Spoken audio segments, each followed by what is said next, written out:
तो बेसिक फ़र्क समझ में आ गया। अब दूसरी मैंने बात की एडिटेबल और नॉन एडिटेबल।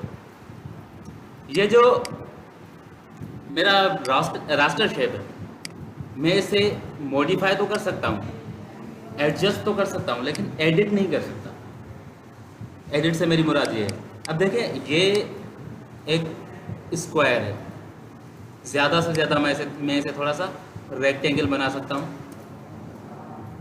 और ज़्यादा इसका शेप चेंज नहीं कर सकता। लेकिन ये जो वेक्टर वाला है, ये मुझे हर किस्म की एडजस्टमेंट की इजाज़त देता है। आप इसमें कोई भी चीज़ एडजस्ट कर सकते हैं, एडिट कर सकते हैं, ठीक है। इस तरह से होता है ये बेसिक डिफरेंट एडिटेबल और नॉन एडिटेबल का। अब मैं अगर आपको आसान तरीक़ों से आसान लफ्ज़ों में और एक बात बताऊँ, मिसाल, आपके पास एक फ़ोटो है जो आपने कैमरा से कैप्चर की, आप उसे एडिट नहीं कर सकते, ठीक है। किस तरह से एडिट नहीं कर सकते? आप उसमें थोड़ी सी लाइट एडजस्टमेंट कर सकते हैं, उसमें मॉडिफिकेशन कर सकते हैं, उसको एक्सट्रैक्ट करके किसी और बैकग्राउंड पर एडजस्ट कर सकते हैं। ये बेसिक एडजस्टमेंट तो आप कर लेंगे, लेकिन उसे एडिट इन टर्म्स आप उसका शेप नहीं बदल सकते। फॉर एग्जांपल, अगर मैंने हाथ यहाँ पर रखकर फ़ोटो बनवाई है, तो आप उसे यहाँ पर नहीं ला सकते। या तो आप कट करके दूसरा बाजू लगा सकते हैं, आप इसको कंफर्टेबली यहाँ पर नहीं ला सकते। लेकिन कार्टून अगर आपने कुछ बनाया है, वो इस तरह से खड़ा है, इस तरह से खड़ा है, आप उसको कंप्लीट कंट्रोल आपके पास है, आप उससे एडजस्ट कर सकते हैं। आप उसका हाथ यहाँ तो क्या यहाँ भी रख सकते हैं। क्यों? क्योंकि आपने ऐसा खुद ड्रा किया है और वेक्टर है, और वेक्टर के पास वो क्वालिटीज़ मौजूद होती हैं कि आप उसमें कोई भी चेंजिंग कर सकें। जिस तरह से अभी मैंने इस वाले रेक्टेंगल को, सॉरी, इस शेप को, स्क्वायर को किसी और शेप में बदल दिया, क्योंकि ये वेक्टर था तो इसने मुझे ये एडजस्टमेंट्स की इजाज़त दी। लेकिन अगर ये रास्टर होता तो उसमें ये चीज़ें मैं ना कर पाता। तो रास्टर और वेक्टर का फ़र्क समझ में आ गया। जो कम्प्लीटली एडिटेबल हो और जिसका पूरा का पूरा कंट्रोल हमारे हाथ में हो, वो वेक्टर होता है, और जिसमें पूरा कंट्रोल हमारे पास ना हो, उसको हम रास्टर कहते हैं। अब ये जो हमारा फोटोशॉप है, ये एक रास्टर सॉफ्टवेयर है, ये वेक्टर नहीं है। इसका सारा का सारा काम रास्टर है, लेकिन ये जो 4 टूल हैं, 1 2 3 4, ये 4 टूल वेक्टर हैं। हम वेक्टर को भी टच करेंगे और उसके बाद हम चलेंगे एडोब इलस्ट्रेटर की तरफ। फिलहाल फोटोशॉप पर वापस आते हैं। तो फोटोशॉप पर आपको जब काम स्टार्ट करना होगा, तो सबसे पहले आपको सॉफ्टवेयर इंस्टॉल करने के बाद ये वाला इंटरफेस मिलेगा। अभी मैंने ये काफ़ी सारी चीज़ें रिसेंटली यूज़ की हैं, इसीलिए शो हो रही हैं। आपको बिल्कुल खाली स्क्रीन मिलेगी। सबसे पहले आपने क्या करना है, आपने न्यू फाइल क्रिएट करनी है। यानी कि जिस चीज़ पर आपने काम करना है, लाजमी है कोई पेपर हो, तभी आप पेंटिंग करेंगे। आपने कुछ डिज़ाइन करना है, कुछ पेंटिंग करना है, तो उसके लिए बेसिक मटेरियल क्या चाहिए होता है? आर्टबोर्ड। अगर आपने कोई पेंटिंग बनानी है, सबसे पहले आपको एक पेपर चाहिए जिस पर आप कुछ पेंट कर सकें। अगर पेपर ही नहीं है तो कुछ नहीं कर सकते। तो आपने सबसे पहले यहाँ पर न्यू पेज ऐड करना है, यानी कि न्यू डॉक्यूमेंट बनाना है। अब न्यू का शॉर्टकट की क्या है? मोस्टली हर सॉफ्टवेयर में यही होता है, कंट्रोल प्लस एन। कंट्रोल वाले बटन को प्रेस करके आप एन प्रेस करेंगे तो आपके पास ये वाला एक डायलॉग बॉक्स आ जाएगा। अब ये क्या है? हम न्यू डॉक्यूमेंट तो क्रिएट कर रहे हैं, लेकिन मसला है साइज का, ठीक है। साइज पर ही हम बात कर रहे थे, ठीक है। सबसे पहले ये यहाँ पर कुछ प्री डिफाइंड प्रीसेट्स मौजूद हैं। प्रीसेट से मेरी मुराद है कुछ कस्टम साइजेस जो नॉर्मली यूज़ होती हैं, और अगर आप नहीं अपने तरीके से क्रिएट करना चाहती तो आप यहाँ से उनका टेम्पलेट ले सकती हैं। फॉर एग्जांपल, आपने वीडियो के लिए कोई ग्राफिक्स बनानी है, तो ये वीडियो की साइजेस मौजूद हैं। प्रिंट के लिए करनी है तो प्रिंटिंग पेपर की साइजेस यहाँ पर मौजूद हैं। इन शॉर्ट, जो आपको साइज़ चाहिए मोस्टली यहाँ पर मौजूद है, लेकिन आप अपनी कस्टम साइज सॉरी लेकिन अगर आप अपनी कस्टम साइज़ क्रिएट करना चाहती हैं तो आपने यहाँ पर अपने वैल्यूज़ पुट कर। अभी यहाँ पर मुख्तलिफ डायमेंशंस मौजूद हैं। फॉर एग्जांपल, अगर आप स्क्रीन के लिए बनानी है डिज़ाइन, तो आप पिक्सेल्स में बनाएंगे, क्योंकि अभी मैंने आपको कुछ देर पहले बताया कि हमारी जो स्क्रीन होती है, सॉरी स्क्रीन नहीं, स्क्रीन होती है वो पिक्सेल्स से बनी हुई होती है। जितने ज़्यादा पिक्सेल्स कंप्रेस्ड होंगे उतनी ज़्यादा क्वालिटी बेहतर आएगी, लेकिन उसको हम साइज़ नहीं बोलते, उसको हम रेजोल्यूशन बोलते हैं। ठीक है, अभी के लिए हम बात कर रहे हैं साइज़ की। तो साइज़ के दो डायमेंशन होते हैं, एक लंबाई और दूसरी चौड़ाई। लेफ्ट टू राइट हम जिसे बोलते हैं विड्थ, जिसे हम उसकी चौड़ाई बोलेंगे आम दूसरे लफ्ज़ों में। यहाँ से लेकर उस पॉइंट तक ये इसकी विड्थ है, यानी कि हॉरिजॉन्टल सरफेस, जिसे हम एक्स एक्सिस भी बोलते हैं। दो एक्सिस पढ़े होंगे आप सबने फिजिक्स में, x axis and y axis.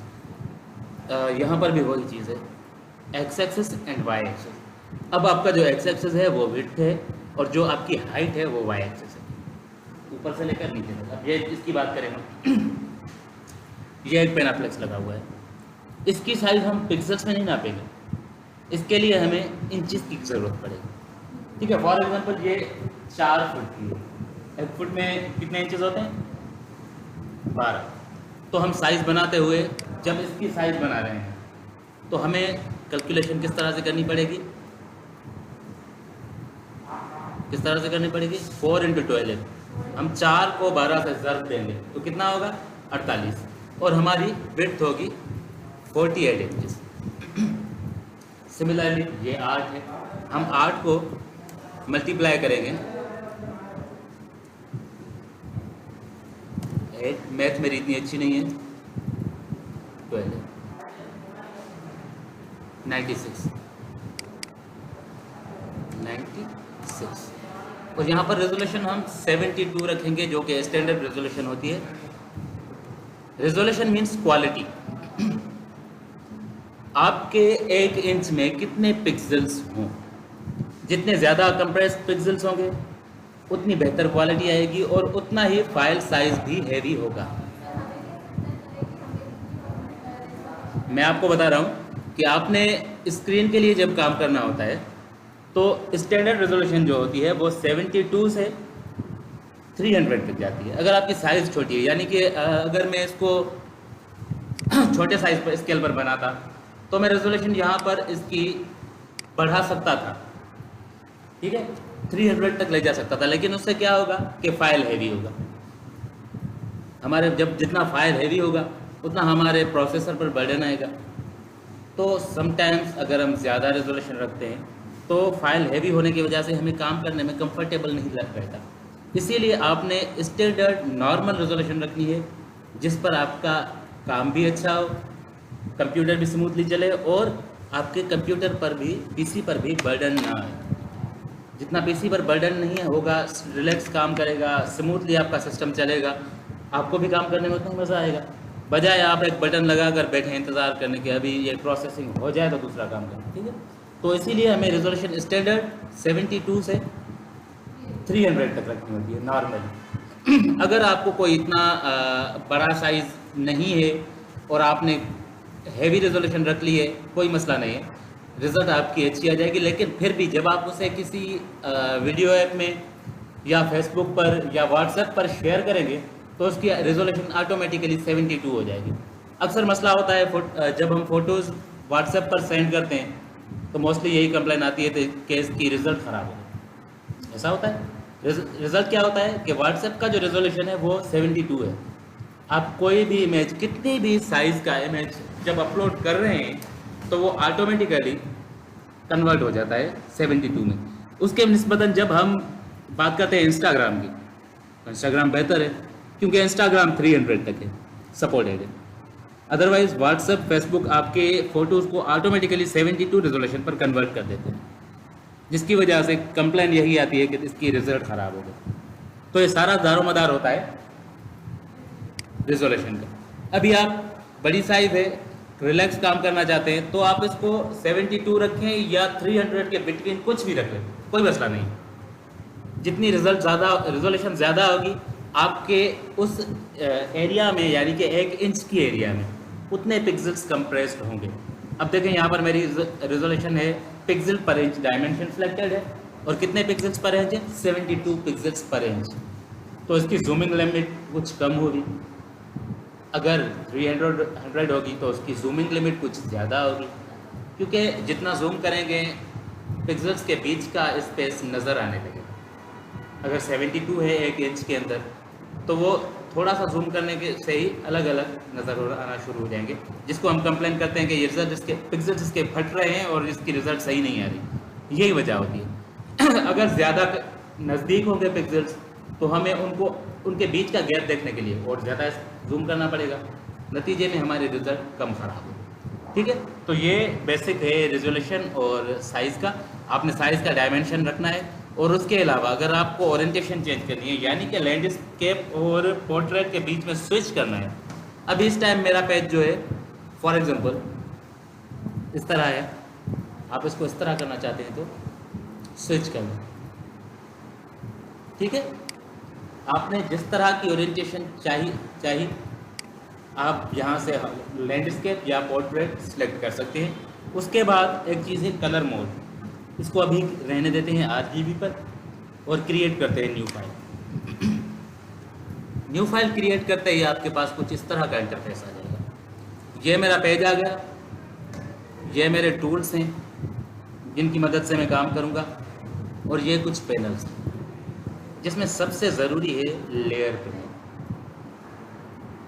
Layer panel समझना इंतहाई ज़रूरी है, क्योंकि लेयर पैनल के बगैर हम कुछ भी नहीं कर सकते। जो भी काम होता है लेयर पैनल्स की मदद से होता है। अभी के लिए मैं एक ब्रश टूल इस्तेमाल कर रहा हूँ आपके सामने। मैंने कलर सेलेक्ट किया हुआ है यहाँ पर रेड, और रेड ब्रश से मैं वाइट पेपर पर कुछ पेंट कर रहा हूँ। ठीक है, ये मैंने पेंट तो कर लिया, लेकिन इसको मुझे अब मूव करना है यहाँ से वहाँ। किसी भी चीज़ को मूव करने के लिए हम जो टूल यूज़ करते हैं वो होता है हमारा मूव टूल। सबसे पहले मैं जिस टूल का इंट्रोडक्शन आपको दे रहा हूँ वो है मूव टूल।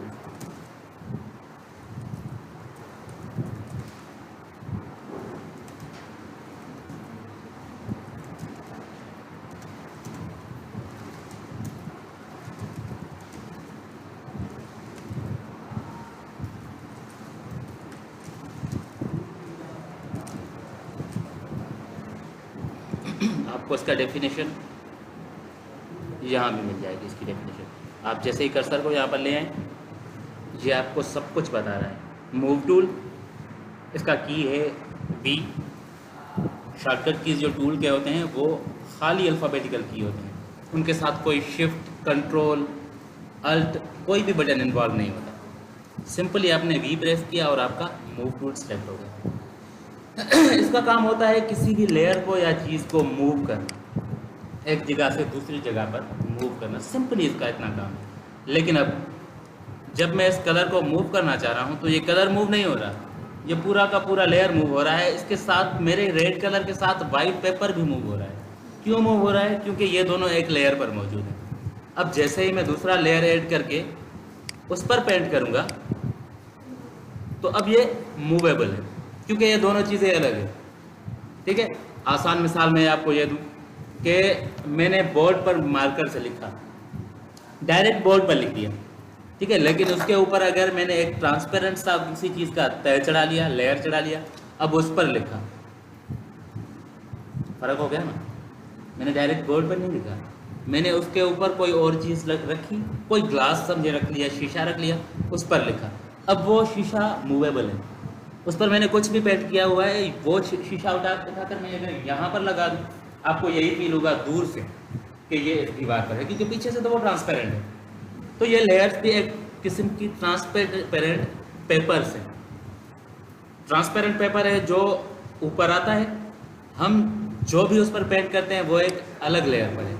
ये मैंने पेंट किया, उसके अलावा जो एरियाज़ हैं वो ट्रांसपेरेंट है, जिसकी वजह से पीछे वाली चीज़ें भी नज़र आ रही हैं और ये भी मूवेबल है। अगर मैं इसी पर किसी और ब्रश से, फॉर एग्जांपल मैंने दोबारा से ब्रश लिया, इस बार मैं ब्रश का कलर बना रहा हूँ ब्लू। अब ब्लू कलर से मैंने पेंट कर दिया। जैसे कि ये दो सेम लेयर पर है तो मैं इन्हें दोनों को अलग अलग मूव नहीं कर सकता, लेकिन जैसे ही मैं नया लेयर ऐड करके अब पेंट करूँगा तो ये अब मूवेबल है। ठीक है, आगे पीछे ऊपर नीचे भी हो सकता है, यानी कि जो चीज़ यहाँ पर लेयर्स में ऊपर है वो आगे, जो चीज़ सामने होगी वो नज़र आएगी, जो पीछे होगा वो नज़र नहीं आएगा।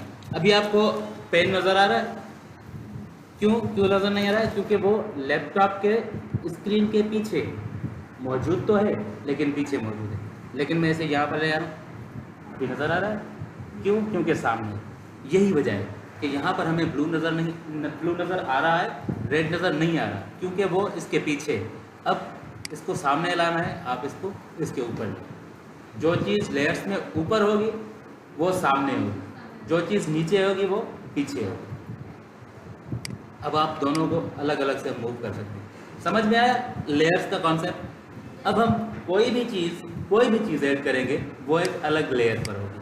अगर हम पेंट कर रहे हैं तो हम अलग लेयर बनाकर उस पर पेंट करेंगे, लेकिन अगर हम कोई चीज़ यानी कि कोई इमेज इंपोर्ट कर रहे हैं तो उसका ऑटोमेटिकली अलग से लेयर आ जाता है। फॉर एग्जांपल अभी मैं यहाँ पर कोई इमेज ले आता हूँ, इस तरह से ये, जैसे ही मैं ये इमेज ले आया तो यहाँ पर अलग से एक लेयर ऑटोमेटिकली ऐड हो गया। ठीक है, ओके। अब देखें ये यहाँ पर लेयर मौजूद है, आप इसे इसके पीछे भी ले जा सकते हैं, यानी कि आपको क्लिक करके ड्रैग करना होगा ऊपर या नीचे। कोई भी आपने फ़ोटो इंपोर्ट करना है, दो तरीके हैं, या तो आप सिंपली यहाँ पर जाकर ओपन कर लें जिस तरह से बाकी सॉफ्टवेयर में होता है, या फिर आप अगर कुछ भी ओपन नहीं है तो इमेज को ड्रैग करके यहाँ पर ड्रॉप करें, ये खुल कर आ जाएगा। ठीक है, अभी यहाँ पर मैं एक नया लेयर बना रहा हूँ और उस पर ब्रश के साथ कुछ पेंट कर रहा हूँ।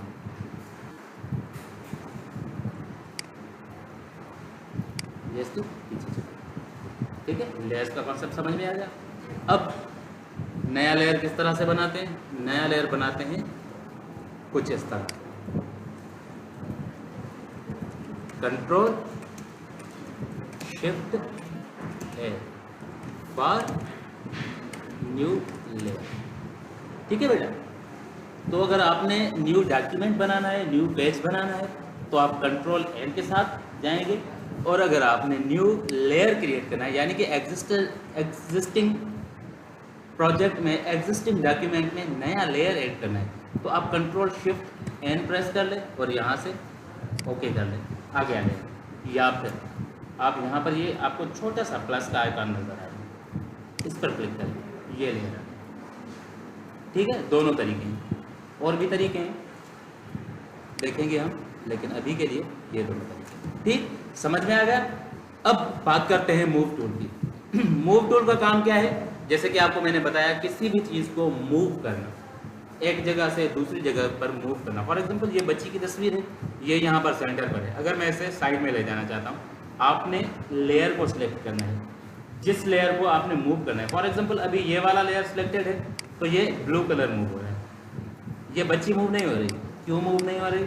क्योंकि ये लेयर सिलेक्टेड नहीं है। जैसे ही मैंने लेयर सेलेक्ट किया, अब आप इसे मूव कर सकते हैं। उसके अलावा यहाँ पर आपको एक ये जो स्टेटस बार है, कोई भी टूल हम यूज़ कर रहे हैं, यहाँ पर आपको उसके फंक्शंस मिलेंगे। यहाँ पर एक चीज़ है ऑटो सेलेक्ट। जैसे ही आपने ऑटो सेलेक्ट ऑन रखा तो अब आप जिस लेयर पर क्लिक करेंगे वो ऑटोमेटिकली सेलेक्ट हो जाएगा। ये लेकिन ये थोड़ा सा कॉम्प्लिकेटेड है, कंफ्यूज करता है।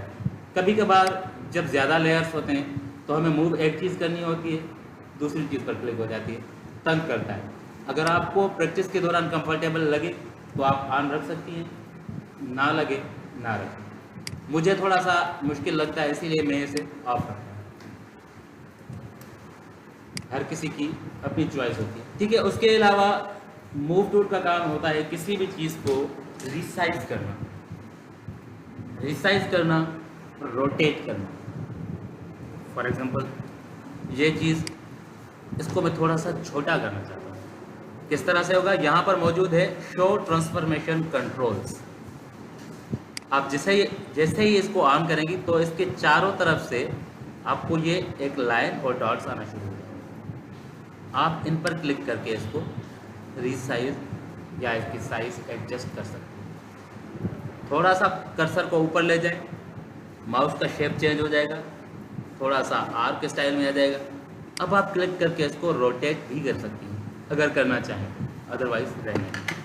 जैसे ही आपकी साइज और रोटेशन डन हो जाए, यहाँ पर आपने इसको ओके करना है, ये इस पर अप्लाई हो गई। अब देखें, ये भी बार बार बॉक्सेस जो है डिस्टर्बेंस पैदा कर सकते हैं, ठीक है। हर चीज़ को मूव करते वक्त ये डिस्टर्बेंस क्रिएट कर सकते हैं, इसीलिए मैं रिकमेंड यही करूँगा कि आप इनको भी बंद रखें। ज़रूरत के वक्त आपको ट्रांसफॉर्म करना है इनको, यहाँ से ऑन करने की ज़रूरत नहीं है। आपके पास शॉर्टकट की है कंट्रोल टी, आपने सिर्फ कंट्रोल टी प्रेस करना है, आपके सिलेक्टेड लेयर के ट्रांसफॉर्मेशन कंट्रोल्स आपके पास आ जाएंगे। आप इनसे इसकी साइज, रोटेशन सब कुछ चेंज कर सकते हैं, और उसके बाद यहाँ से आपने इसको डन करना है या फिर इंटर प्रेस करना है, ये आपकी चेंजेस अप्लाई होंगे, ठीक है। ट्रांसफॉर्मेशन कंट्रोल के लिए हमारे पास शॉर्टकट की क्या है,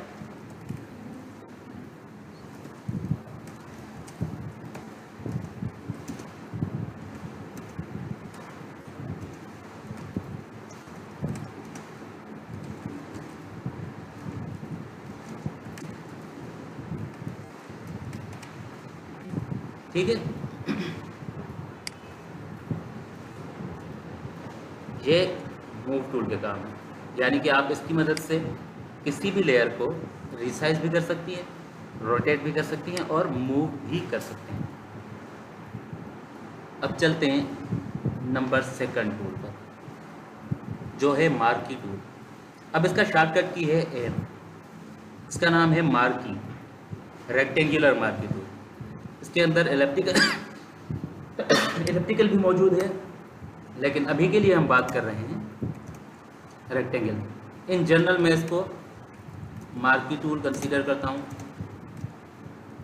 to make selection in particular shape.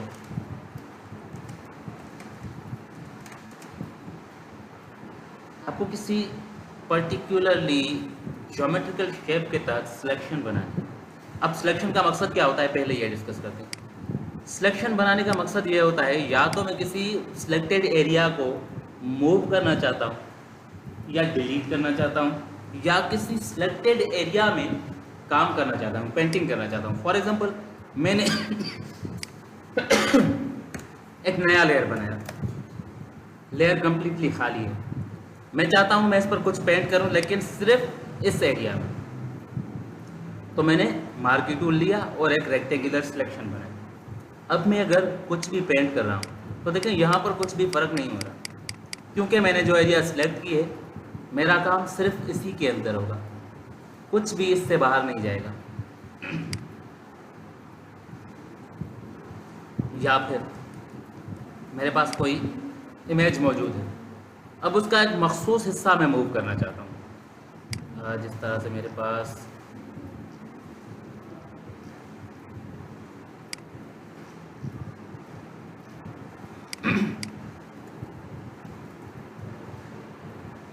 ये इमेज है। अब इसका कोई मखसूस हिस्सा मैं मूव करना चाहता हूँ, यानी कि ये वाला एरिया डिलीट करना चाहता हूँ या मूव करना चाहता हूँ। तो आपने क्या करना होगा, सिलेक्शन बनानी होगी। सिलेक्शन बनाएं, डिलीट करना है तो डिलीट कर दें, ख़त्म हो गया। या फिर अगर मूव करना है तो आपने सिलेक्शन के बाद मूव टूल उठाया और इसको आप फर्दर आगे मूव करके ले जाए। ठीक है, तो समझ में आया कि सिलेक्शन का मकसद क्या होता है। सिलेक्शन का मकसद होता है किसी भी चीज़ को मूव, एडजस्ट या सिलेक्ट करके उसके एरिया में, मखसूस एरिया में काम करना। अब अगर आपको सिलेक्शन किसी ज्योमेट्रिकल शेप के तहत चाहिए, यानी कि रेक्टेंगल, स्क्वायर या सर्किल, तो आप मार्की टूल की हेल्प से करें। फॉर एग्जांपल, यहाँ पर एक रेक्टेंगुलर सिलेक्शन बनानी है, ये मैंने आसानी से बना लिया। अब ये एरिया डिलीट भी हो जाएगा, लेकिन सर्किल बनाना है आपको। यहाँ पर एक छोटा सा ट्रायंगल नज़र आ रहा है, या फिर आप इस टूल पर क्लिक करके क्लिक को होल्ड करें, क्लिक करके क्लिक के बटन को प्रेस किए रहें, एक ही सेकंड के लिए आपके पास ये वाला मेन्यू आ जाएगा। अब यहाँ से आप इलिप्टिकल यानी कि सर्कुलर सिलेक्शन वाला टूल भी ले सकते हैं। अब देखिए ये एक सर्किल बना रहा है। पहले क्या था, पहले रेक्टेंगुलर मार्किंग टूल था, वो रेक्टेंगल या स्क्वायर बना रहा था। लेकिन अब हमारे पास एलिप्टिकल है। एलिप्टिकल आपको या ओवल या सर्किल बना कर देगा। अब परफेक्ट सर्किल या ओवल में डिफरेंस किस तरह से हमें बनाना होगा। अगर मैं नॉर्मली सिलेक्शन बना रहा हूँ तो ये ओवल बनेगा, लेकिन सिलेक्शन बनाने के दौरान अगर मैंने अपने कीबोर्ड का शिफ्ट बटन प्रेस कर लिया तो अब ये परफेक्ट सर्किल बनेगा। Same thing goes with rectangle. आप रेक्टेंगल बना रहे हैं लेकिन आपको स्क्वायर चाहिए। रेक्टेंगल और स्क्वायर में क्या फ़र्क होता है?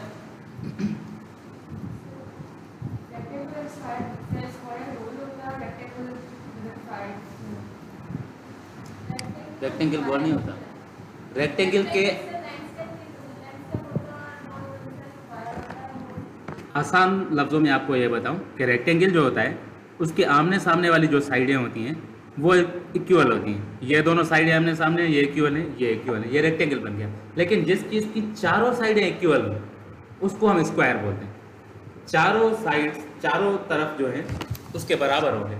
अब देखिए मैं यहाँ पर एक रेक्टेंगल बना रहा हूँ, ये रेक्टेंगल है क्योंकि इसके आमने सामने वाली साइडें जो है वो बराबर है।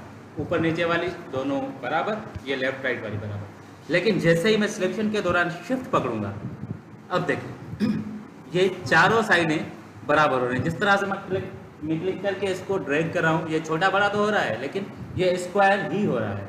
आपने पहले क्लिक को रिलीज़ करना है, बाद में शिफ्ट को रिलीज़ करना है, आपका स्क्वायर ही रहेगा। लेकिन अब अगर मैंने शिफ्ट पकड़ा, ये स्क्वायर हो गया, शिफ्ट को रिलीज़ किया, ये रेक्टेंगल हो गया। Same thing goes with elliptical. अब ये एक ओवल है, ठीक है, यानी कि अंडे की तरह का, लेकिन इसको आपने परफेक्ट गोल बनाना है तो आपने शिफ्ट पकड़ना है। देखिए ये परफेक्ट गोल हो गया, ठीक है। ये बेसिक सिलेक्शंस बनती है इस तरह से। इसमें कुछ और चीज़ें हैं जो हम कल डिस्कस करेंगे। अभी चलते हैं दूसरे टूल की तरफ।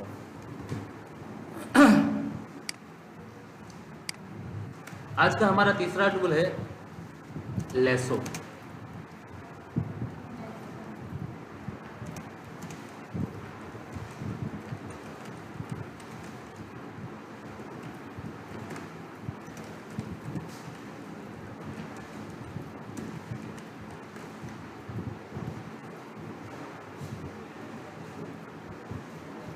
ठीक हो गया। अभी तक जो बात हो रही थी हमारी, वो हो रही थी एक ज्योमेट्रिकल शेप के तहत सिलेक्शन बनानी। लेकिन अगर आपको आज़ादी से सिलेक्शन बनानी है, यानी कि देखिए यहाँ पर यह तो ज्योमेट्रिकल शेप नहीं है ना, क्योंकि अब मुझे ये वाला एरिया सेलेक्ट करना है तो मैं शेप के तहत नहीं कर सकता। अब मुझे कोई ऐसा टूल चाहिए जो मुझे आज़ादी और कंफर्ट दे, मुझे मेरी मर्ज़ी पर चलने की इजाज़त दे, तो वो है मेरे पास लेसो टूल। अब इसमें एक और टूल है जो ऊपर से आ रहा है सबसे, सिलेक्शन ब्रश टूल। ये नया ऐड हुआ है, ये आपको 2025 से पहले के किसी भी वर्जन में नज़र नहीं आएगा, ठीक है। इसलिए आज हम इसको डिस्कस नहीं कर रहे, हम इसको डिस्कस करेंगे लेकिन आज नहीं। आज हम उन्हीं टूल्स के साथ जाएंगे आगे जो नॉर्मली यूज होते आते हैं। तो सबसे पहले है लेसो टूल। लेसो टूल का काम है आज़ादी के साथ सिलेक्शन बनाना। आपने क्लिक को पकड़ा और आप जिस तरफ अपने माउस को लेकर जाएंगी वहाँ पर एक लाइन चलती हुई जाएगी। आपने माउस की क्लिक को रिलीज़ नहीं करना, जिधर जिधर आपने माउस को ले जाना है वहाँ पर एक लाइन आती जाएगी।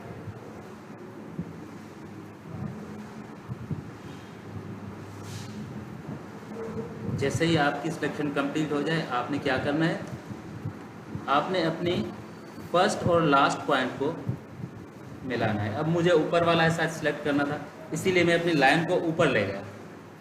लेकिन यहाँ पर आकर जैसे ही मैं दोनों पॉइंट्स को मिक्स करूँगा या अपनी क्लिक को रिलीज़ करूँगा तो ये पहली पॉइंट और आखिरी पॉइंट मिलकर एक सिलेक्शन बन जाएगा। और अब ये वही एरिया सिलेक्ट हुई जहाँ पर मैंने माउस के साथ एक लकीर बनाई। ठीक है, आज के लिए इतना ही है, हम आगे बढ़ेंगे। लेकिन अभी आप सॉफ्टवेयर ले मुझसे और उसे इंस्टॉल करें। बेटा तमाम सुबह ने लैपटॉप खड़ी है जो त हे शयूं अहिड़ियूं आहिनि जेके प्रैक्टिस का बगैर पढ़ाई तो वञणु फजूल है। आप प्रैक्टिस नहीं करेगी, मैं पढ़ाता जाऊंगा, कोई फ़ायदा नहीं होगा। अभी मैं आपको सॉफ्टवेयर दे रहा हूँ, आप इंस्टॉल करें और आप भी कर लैपटॉप लें।